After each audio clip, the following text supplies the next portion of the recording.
నమస్కారం. BDS news తెలుగుకి సుస్వాగతం.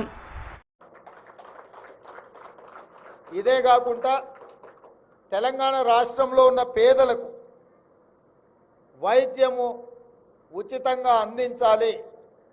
ఏ పేదవాడు కూడా వైద్య సహాయం అందక మరణించిందన్న వార్త తెలంగాణ రాష్ట్రంలో వినకూడదు అని మా ప్రభుత్వం నిర్ణయం తీసుకున్నది. ఈరోజు చాలామంది తెల్ల రేషన్ కార్డు తీసుకుంటున్నారు. ఎందుకని ఆయన అడిగితే మాకు ఆరోగ్యశ్రీ కార్డుకు ఉపయోగపడుతుంది, లేకపోతే వైద్య సహాయం కోసం ఈ కార్డు ఉపయోగపడుతుందని. అందుకే మా పెద్దలు మిత్రుడు దామోదర్ రాజనరసింహ గారితో నేను మాట్లాడి ఈ రెండింటిని సెపరేట్ చేయదలుచుకున్నా.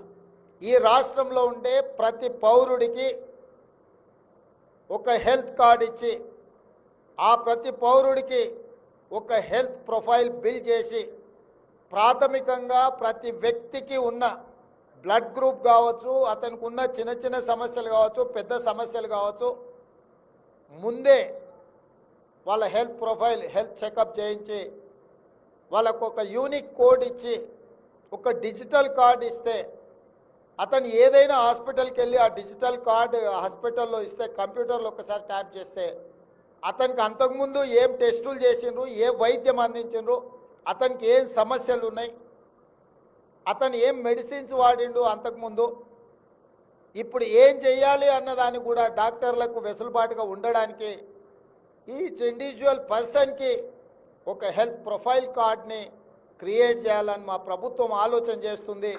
తొందరలోనే ఈ రాష్ట్రంలో ఉండే ప్రతి పౌరుడికి ప్రభుత్వం వైపు నుంచి ఉచితంగా వైద్యం అందించడమే కాదు, ఈచ్ ఇండివిజువల్ పర్సన్కి ఒక హెల్త్ కార్డ్ ఇచ్చి ఆ హెల్త్ ప్రొఫైల్లో వాళ్ళకు ఉండే అన్ని అసలు హెల్త్ చెకప్ చేసి వాళ్ళ బ్లడ్ గ్రూప్ నుంచి వాళ్ళ పూర్తి వివరాలు, వాళ్ళకు గతంలో అందించిన వైద్య ఏమి అనేది కూడా అందులో పెట్టే విధంగా దాన్ని అడ్వాన్స్ టెక్నాలజీతో ఇంటిగ్రేట్ చేయాలని మేము ఆలోచన చేస్తున్నాము.